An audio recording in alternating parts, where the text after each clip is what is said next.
Welcome. I am Larry Hoy, biker writer legend. Welcome to First Chapter, a podcast where I take the time to introduce you to some wonderful books that you may not have heard before. So, before further ado, let's get on to it. First chapter.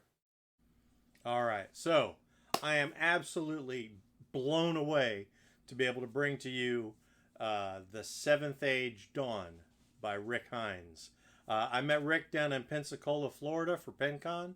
The nicest guy. I'm really looking forward to bringing you his book. This is going to be an urban paranormal type of thing where the storyline is they're bringing magic back into the world. A dystopian kind of world, but bringing magic back. So, The Seventh Age Dawn by Rick Heinz. So, Rick, thank you very much. Let's get started. Chapter 1. The adrenaline caused his heart to race faster as sweat formed on his face, only to be whisked away by the cold winds of the creeping winter in Chicago. 21 floors up, Mike Auburn stood on a 6-inch I-beam, looking at the city below him. The blood-red sun on the horizon added a grim look to the city, with the shining on the swaths of people leaving their daily jobs. Go back home to your reality, TV and frozen pizza, Mike thought. I'm out here for a reason, and I can't turn back now. He reached down and decoupled his safety harness, inching further on the beam. His worn duct-tape boots gripped the cold steel as he leaned over to look down before performing a slow balancing act, moving out a bit more. His arms were stretched to each side. His fingerless gloves offered little protection against the biting wind. With each gust, Mike's heart jumped as he adjusted his balance. He dared himself not to look down and to keep pushing further out than he had the last time. One step, and then another, and another. Oh, fuck it! Just get down out of here, man. Quit screwing around. What's the worst that can happen? 14 seconds of free fall? He broke into a sprint, one boot after another, pushing him forward, closer to the concrete void below. Fear of the fall, that tumbling sensation when you're turned upside down with no sense of control, spiked instantly in him as he came down to the end of the beam. His red dragon bandana, already soaked with sweat, flew off in a great gust of frozen wind. Instinctively, Mike shot out his arm like a cannon and grabbed it. For a single beat of his heart, his destination of oblivion forgotten, claws of gravity latched onto him as the city below attempted to claim one more soul for her bloody belly. The world turned gray as Mike began his descent. Chicago was ready to embrace her soon-to-be shattered lover's body with his training as an ironworker kicked in. He hooked his knee around the beam at the last second. Gasping for breath, he grabbed for the safety with every bone, muscle, and pretty sure organ. Mike steeled himself to the embrace of the rushing through him and kept his eyes wide open. There, right at the edge of death, Mike saw it. The decayed city of Chicago, covered in ash from a fire that raged nearly a century ago. The buildings around him exposed their flaws in construction, and the secrets laid bare like an old whore.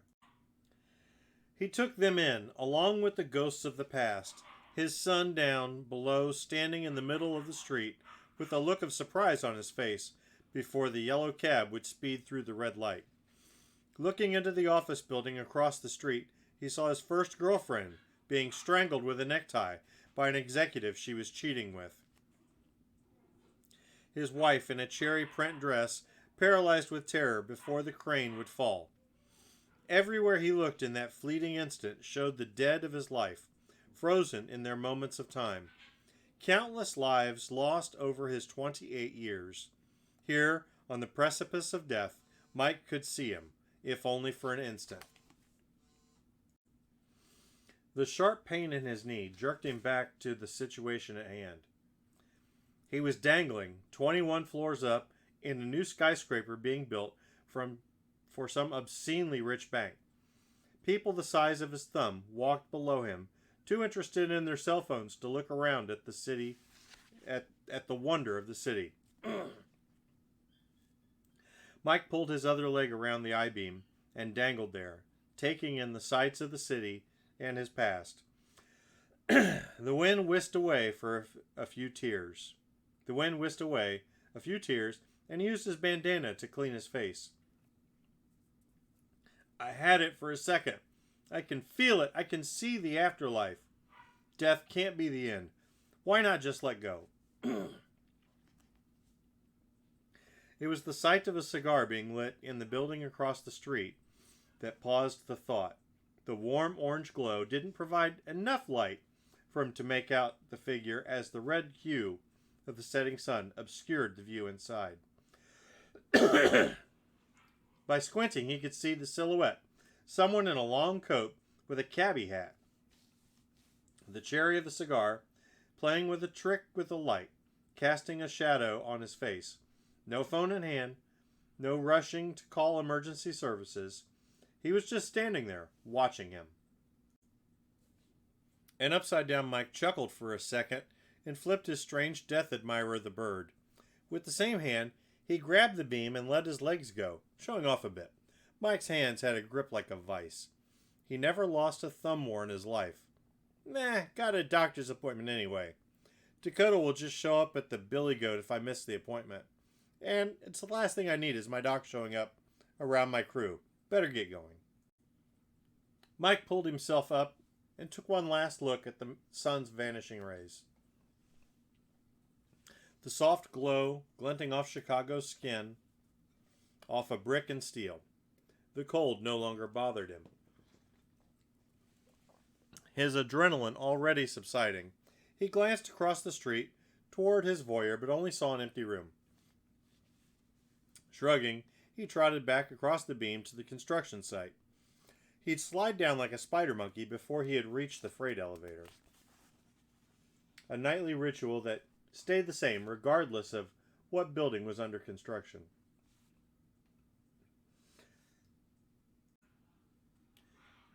Stepping out onto the street, Mike lit a cigarette and began bumping shoulders with the people during the pedestrian rush hour. One of the best things about Chicago was that any guy in a dirty construction clothes was completely invisible to everyone else. Only women in power suits got the attention from the masses. The homeless were a different story. They always saw everyone. Mike flipped a bill and a spare lighter into the case of someone whose homemade string instrument. He reached out to shake the musician's gnarled hand and paused when he saw his face, leaving his hand awkwardly hanging in midair. The guy had one shoe, camouflage pants, and a brown coat, but no eyes. Blood still ran down his cheeks, like tears. The empty sockets looked back at him. He sees you, No Eyes said in a raspy voice. Watches you. Every day.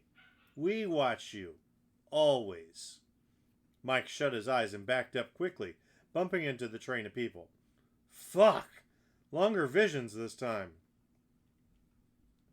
Opening his eyes, Mike realized his foray had pissed off a suit who was clearly on important business. A completely mundane street musician, setting up his gear, looked at Mike like he was out of his mind. Doc gonna put me in so many meds, I'm gonna start calling myself the son of Sam. Adjusting his Carhartt coat, he went back to shouldering people out of the way with more haste than before. He had an unfair advantage, walking in crowded streets, as he was a hand taller than most, with a scrappy frame forged in the mosh pits and by hanging off buildings. Pushing his way through, he made it to the street corner, where he could hail a cab. In any major city, hailing a cab was always fun for Mike Auburn. Today it was a bidding war versus three other hands waving in the air. A grin crept across his face as he eyed the evening's competition. In one corner was a lady with furry ski boots and a hat fashioned from a dead animal. In the other, a set of Japanese businessmen carrying poster boards of some pitch. Almost unfair today. The yellow cabs waiting at the red light saw their marks and inched closer, waiting for the second they could hit the gas. Putting his fingers into his mouth, he let out an ear-piercing whistle, summoning a chariot to his side. He hopped in with the door almost closed and saw the other cabs speed by, ignoring his challengers. "One sec," he told the driver. Then, leaning out, he said, "Hey, you three want in?" They exchanged apprehensive looks before shaking their head and going back to gazing down the street for the next set of cabs. "Fuller and State, please," Mike said. As the cab pulled away, Mike looked out the window at the people lined up, turning to the driver to start chatting him up. The cabbie's skinless hands gripped the wheel. Bones, tendons, and muscles left a trail of fluid on the wheel as it spun under his palms. The driver looked back casually. "Rough day at work," he said. You know how it is," Mike said. "Don't even know why we're You know how it is," Mike said. "Don't even know why we do the grind. Build stuff, get paid. Drink, smoke, watch a movie." He took a drag and hung upside down from an I-beam, trying to prove yourself that there's an afterlife. "Nah, enough about me. How's yours, Frank?" "Oh, you know. Bursch lost again. Got some cash riding on the next game, though. You know, he wants to see you, right, Mikey?" Frank said, his skinless face and torn lips slurring his speech. "Yeah, you've said that for every day for the past 147 days now, is it? So, who the hell is he, anyway? I keep asking and you keep beating around the bush."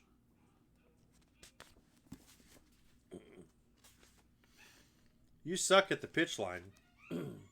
Mike laid his head on the cold window and looked out at the pedestrians, unsurprised he had ended up in this particular cab again. "Good for them. They get to live normal lives." He couldn't help getting the feeling of longing clenching in his chest. He did his best to push the feeling away. "Ha! He's probably some very dead guy, like you," Mike said. "No more dead than you'd be if you'd keep the way you are, Mikey. You know who, boy? O'Neill, the guy who runs this town. He's a patient man, but nice invitations do wear out." Mike ran his finger along the picture on the cab info card that showed Frank as a larger man of Indian descent with a warm smile. "Frank, you are O'Neill. Frank O'Neill. It says so on your card back here. And you've been dead since the 60s. So how could I possibly meet you? Besides, you're all imaginary anyway." Mike charged his voice up a higher pitch, like his doctor's. "Just my messed up projections of guilt made manifest." He chuckled, as smoke started to fill up the cab. He cracked a window. "Whatever. Hey, drop me off here. Tell your boss if he sees," he counted on his hands quickly, "my 3 girlfriends. Kid, mom, dad, aunts, uncles, my barista, and my last 4 crews, and my 7-Eleven porn dealer in hell with the rest of you. Tell him I said they all still owe me money." Mike made eye contact with the skinless driver in the mirror. "Except Gabe. I still have his stuffed turtle." Tapping the glass with his knuckles, he signaled it was time to pull over. "You don't have much time left. 7 days left. 21 days. And after that..." Frank looked back again. Mike could never tell if he was smiling or just staring at him. So Mike threw some cash into the front seat, flicked a cigarette out the window, and stepped out into the bitter November night. He watched as he imagined a very confused, mundane cab driver pulling away. "Well, what did you expect, buddy? You're dropping me off near my shrink's office." Well, that first chapter answered no question. So, Really looking forward to the rest of this. Rick, fantastic start. I do know that for those of you that get the opportunity, Seventh Age, this is the first book in the series, and it's all about bringing magic back into the world. All you have to do, I've heard, is rip the heart out of a demon and eat it raw. Who knew? Anyway, thanks, Rick. I hope you like it. Everybody, look into Rick. Tell him I said hey, and I'll see you next week. I am Larry Hoy, biker writer legend, and thank you for stopping by First Chapter. Hope you had a great time. If you too can be a First Chapter book of the week, drop me a message. If you're an author and you've got a book ready to share, drop me a message. I'd love to read it. And if I haven't met your favorite author yet, introduce me. My goodness. I could also use your support. Go to Amazon and pick up the Hit World book series, especially the Sweetwater Chronicles. The newest book, Boom Boom, Demon's Kiss, is out now. Try it out there. I would love to see it. Drop your review on Amazon. Appreciate it. And I will see you all next week.